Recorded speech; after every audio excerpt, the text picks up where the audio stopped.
यह इस सीरीज़ का तीसरा पार्ट है। अगर आपने पहले दोनों पार्ट नहीं देखे हैं तो पहले उन्हें ज़रूर देख लीजिए।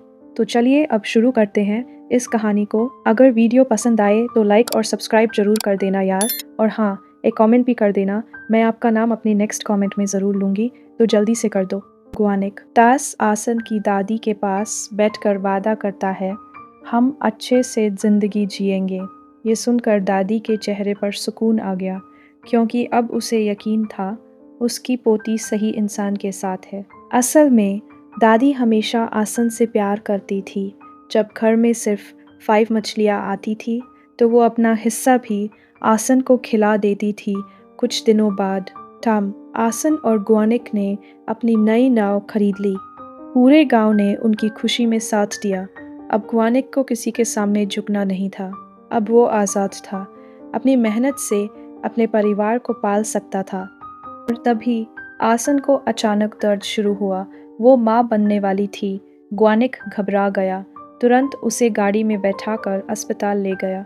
और फिर उनके घर एक प्यारा सा बेटा जन्मा, और जैसे ही बेटा पैदा हुआ सब कुछ बदल गया। वही सास और दादी जो पहले आसन को ताने देती थी, अब रोज़ मिलने आने लगी। अब उनके चेहरे पर नफ़रत नहीं बल्कि अपनापन था। लेकिन ये खुशी एक सच्चाई भी दिखाती है कि समाज अभी भी बेटा और बेटी में फ़र्क करता है। अब अपनी खुद की नाव होने के बाद आसन और गुआनिक की ज़िंदगी धीरे धीरे संभलने लगी। अब उनके पास खाने के लिए भी था और बचाने के लिए भी। गुआनिक जानता था टॉम, आसन आज भी अपनी माँ को बहुत याद करती है, इसलिए उसने एक दिन आसन के लिए उसकी माँ का पुराना घर खरीद लिया। जब आसन उस घर में वापस गई, हर कोना, हर दीवार उसकी बचपन की यादों से भरी थी। टॉम, वही पहाड़ी जहाँ से वो रोज़ दौड़कर अपनी माँ के पास जाती थी, चाहे बारिश हो, धन या तूफान, आसन हमेशा अपनी माँ के पास पहुँच जाती थी। स्कूल में कुछ अच्छा होता, अच्छे मार्क्स आते, तो सबसे पहले वो अपनी माँ को ही बताती थी। अब उसी घर में रहना आसन के लिए ऐसा था जैसे वो फिर से अपनी माँ की गोद में आ गई हो। उसकी आंखों से आंसू बहने लगे, लेकिन इस बार ये आंसू दर्द के नहीं, खुशी के थे। बीतता गया, पुराने घर को उन्होंने नया बना दिया, और अब आसन तीसरी बार प्रेग्नेंट थी। खुशियों के इन पलों में वो तस्वीरें ले रहे थे ताकि इन यादों को हमेशा के लिए संजो सके। उस रात आसन ने अपनी माँ को फिर से देखा। अपने सपने में उसकी माँ घर के बाहर फर्श साफ कर रही थी। ये पहली बार था जब उसकी माँ खुद उसके पास आई थी। आसन ने धीरे से पूछा, क्या आप खुश हैं? क्या आपको अच्छा लगता है कि अब मेरी ज़िंदगी बेहतर है? और उसकी माँ मुस्कुराकर बोली, पड़ोस वाले तो ट्रक भी खरीद चुके हैं। ये जवाब सीधा नहीं था, लेकिन उसमें एक माँ का प्यार छुपा था जो हमेशा चाहती है उसकी बेटी और आगे बढ़े। गुआनिक को लगता था कि पति होने का मतलब सिर्फ परिवार बढ़ाना है। आसन फिर से माँ बनने वाली थी, और इस बार वक्त आ चुका था। उस रात आसन ने अपनी माँ को सपने में देखा, और जैसे ही वो जागी उसे दर्द शुरू हो गया। तब उसे समझ आया, माँ मुझे पहले ही बता गई थी। आसन ने तुरंत गुमियों को उठाया और पड़ोसियों को बुलाने भेजा। टाइम उसी ट्रक में जिसका जिक्र उसकी माँ ने सपने में किया था, आसन को अस्पताल ले जाया गया, और फिर उसने एक और स्वस्थ बेटे को जन्म दिया। अब ससुराल वालों की खुशी और बढ़ गई। कुछ समय बाद गांव वालों ने आसन को चुना डेप्यूटी विलेज चीफ, लेकिन किस्मत फिर वही खेल खेल रही थी। बचपन में भी वो डेप्यूटी क्लास मॉनिटर थी, और आज भी डेप्यूटी ही। गांव में एक नियम था, औरतें नाव पर नहीं जाएंगी। लेकिन गुआनिक अलग था। उसके लिए सबसे पहले क्या था? फैमिली। उसने आसन और अपनी बेटी गुमियोंग को अपने साथ नाव पर चढ़ाया। टाइम, क्योंकि उसके लिए हर मेंबर एक ब्लेसिंग था। आसन की लिखावट अच्छी थी, इसलिए उसे नाव का नाम लिखने की जिम्मेदारी मिली। दोनों ने मिलकर फैसला किया, नाव का नाम होगा डोंगयान, अपने छोटे बेटे के नाम पर, ताकि उनकी ज़िंदगी और उज्जवल हो। लेकिन हर कहानी हमेशा खुश नहीं रहती, आसमान हमेशा नीला नहीं रहता। हुह, और फिर आया वो काला दिन। उस दिन अचानक एक भयानक तूफान आ गया। गुआनिक घर पर नहीं था, और उनकी बेटी भी अभी तक स्कूल से वापस नहीं आई थी। तूफानी दिन आसन का छोटा बेटा डोंगयोंग कैंडी लेने के लिए अलमारी पर चढ़ने लगा टाइम, लेकिन उसका हाथ फिसल गया और पूरी डिब्बी नीचे गिर गई। ये देखकर आसन ने डांटते हुए कहा, पहले खाना खत्म करो, फिर मिठाई मिलेगी। उसी समय एक छोटी लड़की भागती हुई आई। दीदी, गुमेयोंग साइकिल से गिर गई। ये सुनते ही आसन घबरा गई और तुरंत अपनी बेटी की तरफ दौड़ पड़ी। जाते जाते उसने पड़ोसन से कहा, बच्चों का ध्यान रखना। आसन को लगा कि पड़ोसन ने उसकी बात सुन ली, लेकिन सच ये था, वो तो झपकी ले रही थी और उसका हाथ हिलाना बस मक्खियाँ भगाने के लिए था। जब आसन अपनी बेटी के पास पहुंची, गुमयोंग को बस हल्की सी चोट लगी थी। आसन ने राहत की सांस ली और वापस घर लौट आई, लेकिन घर आते ही उसका दिल बैठ गया। पड़ोसन ज़मीन पर सो रही थी और बच्चों का कोई पता नहीं था। टाइम आसन ने उसे झकझोर कर उठाया, बच्चे कहाँ हैं? लेकिन जवाब मिला, मुझे कुछ नहीं पता। आसन और गुमयोंग पूरे घर में भागते रहे, हर जगह ढूंढा। तभी दो पड़ोसी एक बच्चे को लेकर आए। टाइम वो था उन्योंग टाइम्स आसन ने तुरंत पूछा, डोंगयोंग कहाँ है? और जो जवाब मिला उसने सब कुछ हिला दिया, वो तो घर पर ही है। ये सुनकर आसन के पैरों तले जमीन खिसक गई। अगर वो घर पर नहीं है तो फिर कहाँ है? बाहर तूफान और तेज हो चुका था। आसन पागलों की तरह अपने छोटे बेटे को ढूंढने निकल पड़ी। उधर ग्वानिक बांध पर काम कर रहा था ताकि बाढ़ रोकी जा सके। तभी उसे ये खबर मिली और बिना एक सेकंड गवाए वो भी दौड़ पड़ा। पूरे गांव के लोग अलग अलग जगहों पर डोंगयोंग को ढूंढने लगे और फिर कुछ देर बाद एक औरत भागती हुई आई। टाइम उसने कहा, मिल गया, बच्चा मिल गया। कभी कभी एक पल की चूक पूरी जिंदगी की सबसे बड़ी सज़ा बन जाती है, लेकिन इस बार किस्मत ने कोई रहम नहीं किया। डोंगयोंग अब इस दुनिया में नहीं था। भारी बारिश के बीच आसन ने अपने बेटे को कसकर पकड़ लिया। वो मान ही नहीं पा रही थी कि उसने अभी अभी अपने बच्चे को खो दिया है। उसके आंसू बारिश में घुल चुके थे और ये मंजर देखकर हर किसी का दिल टूट रहा था। ग्वानिक दौड़ता हुआ वहां पहुंचा, लेकिन ये सच देखकर वो भी पत्थर की तरह जड़ हो गया। उस दिन जैसे आसमान ही टूट पड़ा था। ग्वानिक चीख उठा, उसकी हर चीख टाइम उस दर्द का बोझ थी जिसे शब्दों में नहीं बताया जा सकता। कल तक जो घर हंसी से भरा था, आज वहाँ सन्नाटा था। आसन और ग्वानिक ना खाते थे ना पीते थे, क्योंकि ये दर्द सहने के बाहर था। आसन खुद को ही दोष देती रही, अगर मैं उसे साथ ले जाती तो आज वो जिंदा होता। लेकिन ये दर्द सिर्फ माँ बाप तक सीमित नहीं था। अगले दिन ग्वानिक ने गुमयोंग का स्कूल बैग खोला। टाइम उसमें उसका परफेक्ट स्कोर था, लेकिन उसने ये खुशी किसी से शेयर नहीं की, क्योंकि घर में अब खुशी की जगह नहीं बची थी। जब ग्वानिक ने पूछा तो गुमयोंग फूट फूट कर रो पड़ी। उसे लगता था, अगर मैं उस दिन साइकिल नहीं चलाती तो ये सब नहीं होता। उधर छोटा भाई उन्योंग भी खुद को दोष दे रहा था, अगर मैं माँ को ढूंढने नहीं जाता, अगर मैं घर पर ही रहता तो शायद डोंगयोंग बच जाता।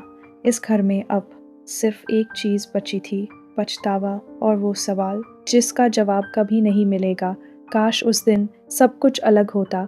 कभी कभी दर्द खत्म नहीं होता, बस इंसान उसके साथ जीना सीख जाता है। जब ग्वानिक ने अपने बच्चों की बातें सुनी, टाइम उसका दिल अंदर से टूट गया। उसे एहसास हुआ उसके पास अभी भी दो छोटे बच्चे हैं और एक पत्नी। अगर वो खुद ही टूट गया तो ये सब किसके सहारे जिएंगे? उसी पल ग्वानिक ने खुद को संभाला। उसने कई कटोरी चावल खाए ताकि वो अपने बच्चों को दिखा सके, हम अभी भी खड़े हैं। वो अब अपने दर्द में डूबना नहीं चाहता था, क्योंकि उसकी जिम्मेदारी अभी ख़त्म नहीं हुई थी।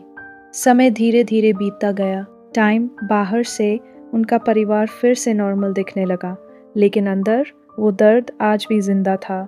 हर दिन आसन अपने छोटे बेटे के लिए एक कटोरी चावल और उसकी पसंद की कैंडी रखती थी, जैसे वो अभी भी वही हो। टाइम वो खुद को माफ़ नहीं कर पा रही थी। ये सब मेरी वजह से हुआ। मैंने ही उसे उस जगह की आदत डाली, क्योंकि जब डोंगयोंग छोटा था, आसन उसे ब्रेक वाटर पर ले जाती थी। टाइम वहाँ बैठकर वो अपने पिता का इंतज़ार करते थे और आसन हमेशा कहती थी, यही इंतज़ार करना, मैं ज़रूर वापस आऊँगी, चाहे बारिश हो या तूफ़ान।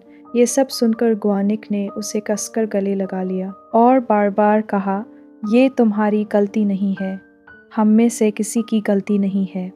जब आसन घर लौटी, उसने देखा उसका किचन खाने से भरा हुआ था। पड़ोसियों ने चुपचाप मदद की थी, क्योंकि वो जानते थे ये परिवार मुश्किल में है और ऐसे समय में इंसान ही इंसान के काम आता है। आसन को याद आया जब वो किराए के घर में रहती थी, तब भी वो बुज़ुर्ग औरत चुपचाप उसके लिए चावल रख जाती थी, बिना कुछ कहे, बस मदद। ज़िंदगी में दर्द कभी ख़त्म नहीं होता, लेकिन प्यार, साथ और इंसानियत टाइम उस दर्द को सहने लायक बना देते हैं। कभी कभी सबसे बड़ी मदद वो होती है जो बिना बताए की जाती है।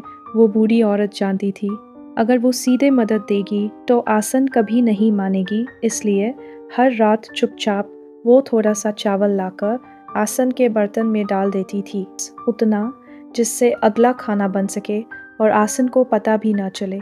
समय तेजी से बीत गया। छोटी गुमयोंग अब एक खूबसूरत जवान लड़की बन चुकी थी और आज वो घर लौटी हाथ में एक बड़ी खबर लेकर, यूनिवर्सिटी एडमिशन लेटर। ये देखकर आसन और गुआनिक की आंखें खुशी से भर गई। अब उनकी बेटी उनका वो सपना पूरा करने जा रही थी जो कभी अधूरा रह गया था। उस दिन दोनों अपने बेटी के साथ कॉलेज गए, उसके एंट्रेंस सेरेमनी में, और वहीं एक लड़के की नज़र गुमयोंग पर पड़ी। ताक, उसका नाम था योंगबोंग। उसने खुद आगे बढ़कर कहा, मैं आपकी फैमिली की फ़ोटोज़ ले देता हूँ।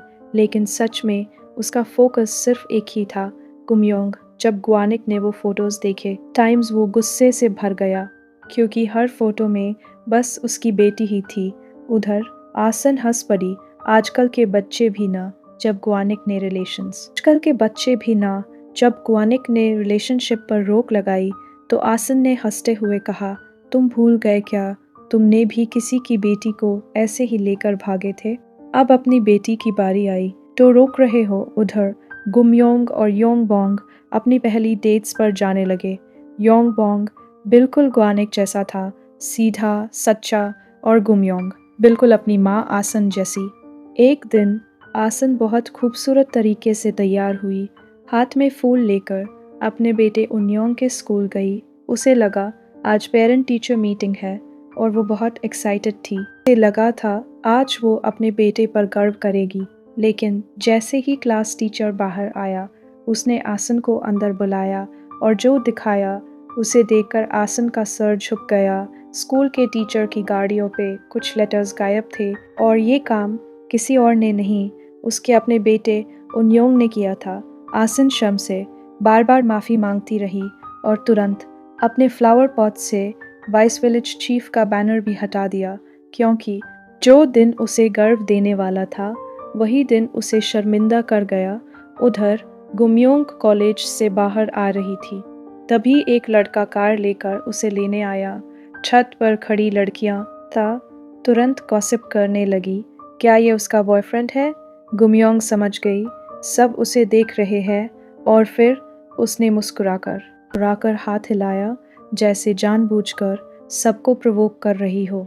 लेकिन सच्चाई ये थी, वो लड़का उसका बॉयफ्रेंड नहीं था।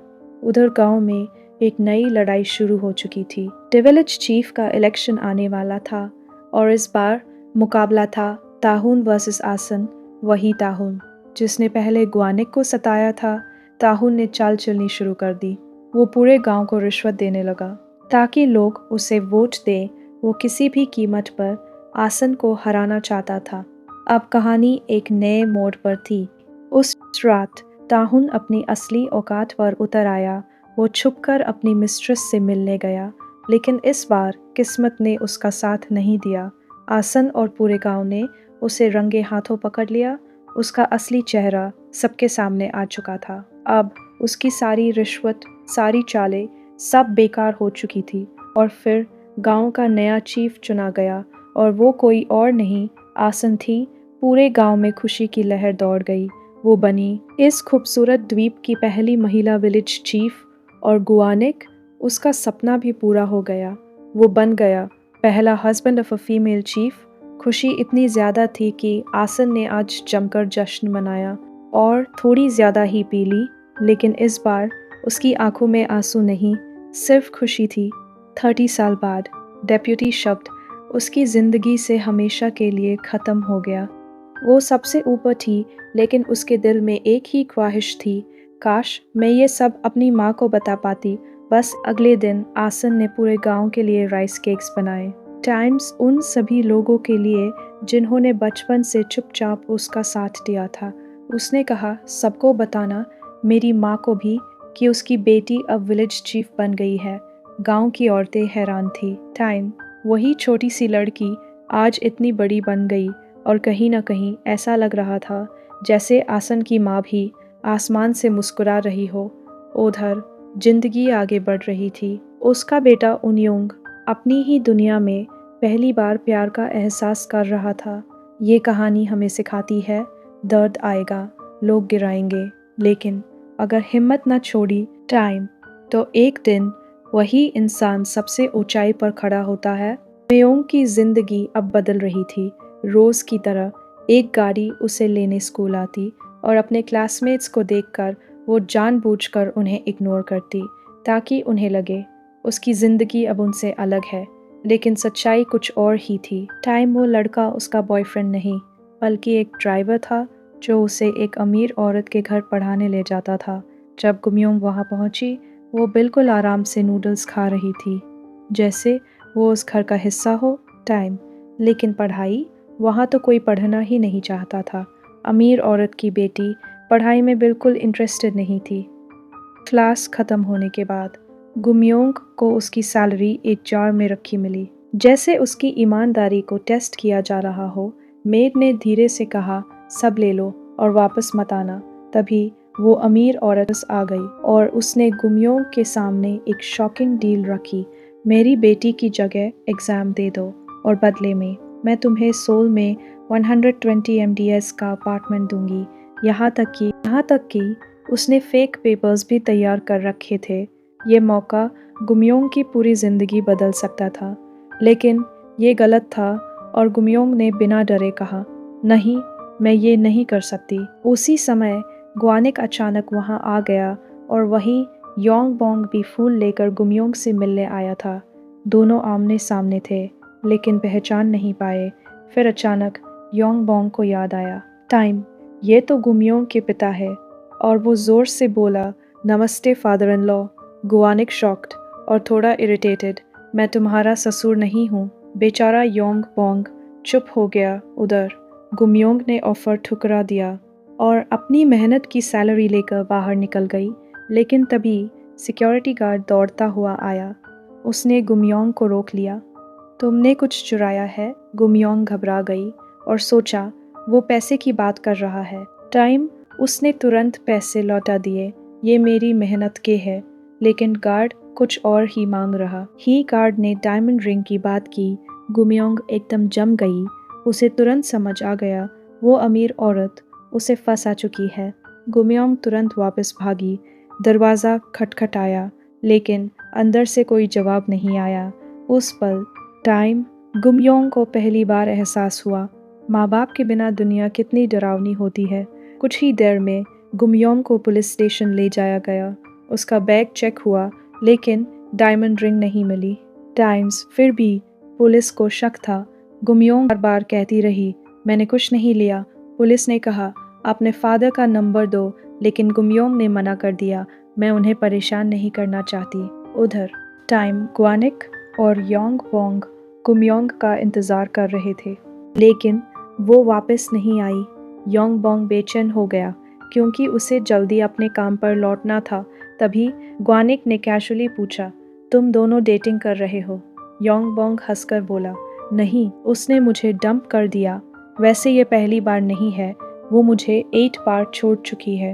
ग्वानिक हैरान, टाइम, फिर भी तुम उसके पीछे क्यों हो? योंगबोंग ने कहा, क्योंकि उसके स्टैंडर्ड्स बहुत हाई है, वो अपने फादर को आइडल मानती है। ये सुनकर ग्वानिक थोड़ा सीरियस हो गया। फिर योंगबोंग ने कहा, वो हमेशा मुझे डांटती रहती है, कहती है क्या तुम्हें किसी डेड काऊ ने कर्स कर दिया है? इतने चुप क्यों रहते हो? ये सुनकर गुआनिक एकदम चुप हो गया क्योंकि टाइम यही डायलॉग कभी उसकी पत्नी आसन भी उसे कहा करती थी। वक्त बदल गया, लेकिन प्यार का तरीका नहीं। जो कहानी कभी आसन और गुआनिक की थी, वही अब उनकी बेटी गुमयोंग जी रही थी। अचानक समझ गया, गुमयोंग बिल्कुल अपनी माँ आसन की तरह है, और जैसे वो कभी आसन से दूर नहीं रह पाया, वैसे ही गुमयोंग भी इस लड़के योंगबोंग से दूर नहीं रह पाएगी। उधर उस अमीर घर में ताई सच्चाई सामने आ रही थी। मेड चुपचाप अंदर गई और डायमंड रिंग उठा लाई। फिर उसने ऐसा दिखाया जैसे उसे अभी अभी वो रिंग मिली हो। उसने अमीर औरत से कहा, पुलिस को कॉल करो और सच बताओ। लेकिन अमीर औरत डर गई, वो सच सामने नहीं लाना चाहती थी। तब मैड ने धमकी दी, अगर नहीं बताया तो मैं सब फेंक दूंगी। मजबूर होकर अमीर औरत को मानना पड़ा। और फिर टाइम एक शॉकिंग सच सामने आया। ये मेड वही औरत थी जिसे सालों पहले गुआनिक और आसन ने बचाया था, जब वो एक धोखेबाज लैंडलॉर्ड के जाल में फंसने वाली थी। आज उसी एहसान का बदला टाइम उसने उनकी बेटी को बचाकर चुकाया, क्योंकि उसे गुमयोंग में सालों पहले वाली आसन दिखती थी। लेकिन एक और सच था जो माइड भी नहीं जानती थी, जिसे उसने बचाया। टाइम वो उसी कपल की बेटी थी जिसने कभी उसकी मदद की थी। पुलिस स्टेशन से छूटते ही गुमयोंग ने सबसे पहले अपने घर फ़ोन किया, लेकिन जैसे ही उसे पता चला कि टाइम उसकी माँ आज भी सड़क पर सी फूड बेच रही है, उसका दिल टूट गया। टाइम माँ अभी भी इतनी मेहनत कर रही है। वो खुद को रोक नहीं पाई और अपनी माँ को समझाने लगी, माँ एक दुकान खोल लो। लेकिन आसन ने कहा उसके लिए पैसे चाहिए, और गुमयोंग समझ गई। उसके पेरेंट्स ने अपनी सारी मेहनत टाइम सिर्फ उसकी पढ़ाई के लिए लगा दी। तभी आसन ने कैजुअली पूछा, क्या तुम अपने पिता से मिली? गुमयोंग हैरान। पता चला गुआनिक को एक अवार्ड मिला था किसी की जान बचाने के लिए, और उसी सिलसिले में वो मेनलैंड आया था। टाइम उसने कहा था, अगर टाइम मिला तो मैं तुमसे मिलने आऊँगा। जब गुमयोंग अपने डॉर्म वापस आई, उसने देखा उसका पिता वही उसका इंतज़ार कर रहा था। इतने सालों का प्यार, इतनी सारी बातें, सब एक पल में बाहर आ गया, और गुमयोंग अपने पिता को देखते ही रो पड़ी।